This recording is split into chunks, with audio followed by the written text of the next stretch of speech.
ഒരുമിച്ച് കൂടിയിട്ടുള്ളത് പുതുതായി മുജാഹിദ് പ്രസ്ഥാനത്തിന്റെ ആശയം സ്വീകരിച്ച് എത്തിയിട്ടുള്ള പണ്ഡിതന്മാരെ അവരുമായി ബന്ധപ്പെടുവാനും അവരുടെ പ്രസംഗങ്ങൾ കേൾക്കുവാനും. പുതുതായി മുജാഹിദ് പ്രസ്ഥാനം സ്വീകരിച്ച പണ്ഡിതന്മാരെ വന്നൊക്കെ പണ്ഡിതന്മാരാണെന്നാണ് ഈ അബ്ദുൽ ഖാദിർ മൗലവി പറയും. പിന്നെ അവരെ പ്രസംഗം കേൾക്കാനും അവരായിട്ട് ബന്ധപ്പെടാൻ, അതിന്റെ ഈ ബന്ധപ്പെടൽ നിങ്ങൾക്ക് മനസ്സിലായില്ല. അങ്ങനെ ഒരു പണ്ഡിതന്മാരായിട്ട് ബന്ധപ്പെടാൻ പറ്റുമോ? എന്തിനാണ് കൈമടക്ക് വാങ്ങാനോ? എന്തിനാണ് ഈ ബന്ധപ്പെടൽ? ഉറുക്ക് വാങ്ങാനോ? മന്ത്രിക്കാനോ? എന്ത് ബന്ധപ്പെടാൻ? നിങ്ങൾക്ക് എന്ത് ബന്ധപ്പെടലാണ്? ഇരിക്കട്ടെ. എന്നാൽ അതിന്റെ ശേഷം പറയുന്നത് ഈ പണ്ഡിതരെ കാണിച്ചു തരാം. ഇവിടെ വന്ന ഒരു ഭയങ്കര പണ്ഡിതരെ കാണിച്ചു തരാം. അയാൾ തന്നെ പറയുന്നത് തലപ്പാവുന്നതല്ല, തലപ്പാന്നാ പറയും. തലപ്പ വെച്ചാ പിന്നെ മുസ്ലിമാക്കി എന്തും പറയാ. വന്ന പണ്ഡിതരൊന്ന് കണ്ടോളി. വരട്ടെ നമ്മളെ തലപ്പ. ഇങ്ങനെയുള്ള സമ്പ്രദായങ്ങളാണ് കണ്ടുവരുന്നത്. ഒരു പണ്ഡിതനായി ഇവിടെ വന്നൊരു പണ്ഡിതനാണ് മുസ്ലിംമാരുടെ ബഹുമാനത്തിനോ ആദരവിനോ പറഞ്ഞു കൊടുത്താലും പാവപ്പെട്ട ജനങ്ങളുടെ വിശ്വാസം കൈമടക്കം കൊടുക്കും. അതുപോലെ ഉൾക്കൊള്ളുന്ന മനുഷ്യനെ നൂലിന്റെ ആവശ്യമുണ്ടോ, ചരടിന്റെ ആവശ്യമുണ്ടോ? പറഞ്ഞത് ആരെങ്കിലും തന്റെ ശരീരത്തിൽ എന്തെങ്കിലും ബന്ധിപ്പിച്ചാൽ അവൻ ഒഴിഞ്ഞു മാറുകയും ആ ചരടിലേക്ക് അവനെ പറഞ്ഞു. അതുപോലെ ഇങ്ങനെയുള്ള സമ്പ്രദായങ്ങളാണ് കണ്ടുവരുന്നത്. ഇതുപോലെ ഈ തലപ്പ ഇരിക്കുന്നിടത്തോളം കാലം മുസ്ലിംമാരുടെ ബഹുമാനത്തിനോ ആദരവിനോ പറഞ്ഞു കൊടുത്താലും പാവപ്പെട്ട ജനങ്ങളുടെ വിശ്വാസം കൈമടക്കം കൊടുക്കും. അതുപോലെ എന്തിനു വേണ്ടിയാ ശ്രദ്ധിക്കണോ? ഇതാണ് ഒരു വലിയ പണ്ഡിതൻ. ഇനി സുന്നിന്ന് മാറിയിട്ട് വന്നൊരു വലിയ എ.പി. അബ്ദുൽ ഖാദിർ മൗലവി ഒരു വലിയ പണ്ഡിതൻ കിട്ടിയില്ലേ മൗലവി? കേട്ടോ, എന്ന ഹദീസ് അതാ വായിച്ചത്. മനസ്സിലായോ? അതെ, മറ്റേ മൗലവി എഴുതി കൊടുത്തത് പക്ഷെ ഹർക്കത്തിട്ട് കൊടുത്തില്ല.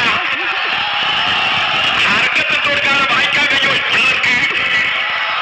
ഒന്നുകൂടി വെച്ചാൽ മതി. ഒന്നെല്ലാവരും കേട്ടത് നൂലിന്റെ ആവശ്യമുണ്ടോ, ചരടിന്റെ ആവശ്യമുണ്ടോ? പറഞ്ഞത് ആരെങ്കിലും തന്റെ ശരീരത്തിൽ എന്തെങ്കിലും ബന്ധിച്ചാൽ അവൻ ഒഴിഞ്ഞു മാറുകയും ആ ചരടിലേക്ക് അവനെ ഏൽക്കുമെന്ന് പറഞ്ഞു. അപ്പൊ ഒരു പണ്ഡിതൻ ഞാൻ ഇപ്പൊ കണ്ടത്, പണ്ഡിതന്മാരിങ്ങനെ കൂട്ടത്തോടെ പോവുകയല്ലേ.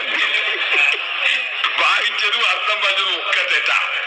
കാരണം ഏതോ ഒരു പിള്ളേരെ കൂട്ടിക്കൊണ്ടു വന്നതാണ്. എന്നിട്ട് വലിയൊരു തലപ്പ തലേന്നൊരു സാധനം കെട്ടിയ പണ്ഡിതനാവോ? അങ്ങനെയാണെങ്കിൽ നമ്മുടെ പ്രധാനമന്ത്രി എത്ര വലിയ ആലുവാ? മൻമോഹൻ സിംഗിനോട് 10 കൊല്ലം മൂപ്പരോടല്ലേ ചോദിക്കേണ്ടത്? ഇങ്ങനെ ആയിപ്പോയല്ലേ മുജാഹിദീങ്ങൾ. ഇവിടെ തന്നെ അധ്യക്ഷൻ നാണി ഹാജി നാണില്ല ഇയാൾക്കില്ല. ഞങ്ങൾക്ക് മനസ്സിലാക്കും. എ.പി. അബ്ദുൽ ഖാദിർ മൗലവി വലിയ പണ്ഡിതന്മാരായിട്ട് കൊണ്ടുവന്നാകും ഇവിടെ കുണ്ടോട്ടിയിലെ. ഇനി ഇവര് സുന്നത്ത് ജമാഅത്ത് വന്നു എന്നല്ലേ പറഞ്ഞത്? എനിക്ക് കേട്ടോളൂ, വേറെ ചങ്ങാതി പറയുന്നത് ഞങ്ങളൊക്കെ NDF കാരായിരുന്നു. കേട്ടോ, എനിക്ക് എന്റെ NDF സുഹൃത്തുക്കളോട് പറയാനുള്ളത്, NDF പ്രസ്ഥാനത്തിൽ നിന്നും ഒരു ഹമനാനി മാത്രമല്ല രാജിവെച്ച് ഈ പ്രസ്ഥാനത്തിലേക്ക് കടന്നു വന്നത്. എന്നെ പോലെ അതുപോലെ നവാസ് റഷാദിയെ പോലെ മുമ്പ് നമ്മോട് സംസാരിച്ചു പോയ ഹുസൈൻ നദീവിയെ പോലെ ഒരുപാട് NDF പ്രവർത്തകർ ഈ പ്രസ്ഥാനത്തിലേക്ക് കടന്നു വന്നിട്ടുണ്ട്. അപ്പോ ആരാ പോയത്? സമസ്ത കേരളത്തിലുള്ള മെമ്പറാണ്.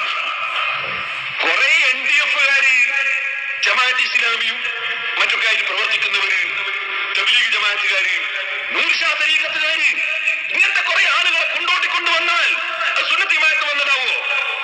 ഇനി എന്താ ദോറോ ചങ്ങാതി പറഞ്ഞിട്ടോളി, ഞാൻ തബ്ലീഗ് ജമാഅത്തുകാരനായിരുന്നു എന്ന് പറയും. കേട്ടോളി,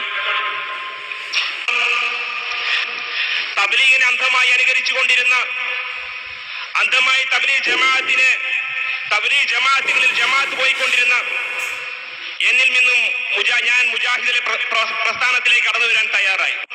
മനസ്സിലായില്ലേ? അപ്പൊ തബ്ലീഗ് ജമാഅത്തിൽ നിന്ന് മുജാഹിദ് പ്രസ്ഥാനത്തിലേക്ക് കടന്നു വരാൻ തയ്യാറായി. ഒരു റൂമിൽ നിന്ന് മറ്റേ റൂമിലേക്ക് പോയി. ഒറ്റ വീട്ടിലല്ലേ പണ്ടുള്ളത്. ഇനി കേട്ടോ, ഇവിടെ വേറോ ചങ്ങാതി പറയുന്നത് അയാളും തബ്ലീഗിന്ന് വന്നാണ് കേട്ടോളി. എന്റെ പഠനം എന്ന് പറയുമ്പോൾ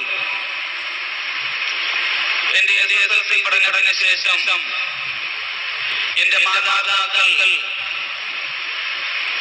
എന്നെ തബ്ലീഗ് സ്ഥായമായ നെടുമങ്ങാട് കാശിഫിൽ ഉലൂൽ അറബി കോളേജിലേക്ക് കൊണ്ട് ചേർക്കുകയായിരുന്നു. അപ്പോ തബ്ലീഗ് ജമാഅത്തിന്റെ സ്ഥാപനത്തിൽ പോയിട്ട് വന്നതാണ് അയാൾ. ഒക്കെ കുട്ടികളാണ്. ഇത് പണ്ഡിതന്മാരെന്ന് പറയണമെങ്കിൽ കുറച്ച് പഠിക്കാനുള്ള സമയം കിട്ടണ്ടേ? പിന്നെ ഒരിക്കലും കറാമത്തുണ്ടല്ലോ ഇൽമ. എനിക്ക് കേട്ടോളി, വേറൊരു ചങ്ങാതി ഞാൻ നൂർഷക്കാരനായിരുന്നു, നൂർഷാത്തിരിക്കത്താരനായിരുന്നു കേട്ടോ. ഞാൻ ഇടക്കാലത്ത് മുറബിയായ ഷേഖിനെ കണ്ടെത്തേണ്ടുന്നതിന്റെ ആവശ്യകതയ്ക്ക് വേണ്ടി നൂരിഷ തരീഖത്തിലും മറ്റും ബന്ധപ്പെട്ട് പ്രവർത്തിച്ചു വന്ന ഞാൻ ഇടക്കാലത്ത് മുറബിയായ ഷേഖിനെ കണ്ടെത്തേണ്ടുന്നതിന്റെ ആവശ്യകതയ്ക്ക് വേണ്ടി നൂരിഷ തരീഖത്തിലും മറ്റും ബന്ധപ്പെട്ട് വേറൊരു ചങ്ങാതി ഞാൻ നൂർഷക്കാരനായിരുന്നു, നൂർഷാത്തിരിക്കത്താരനായിരുന്നു.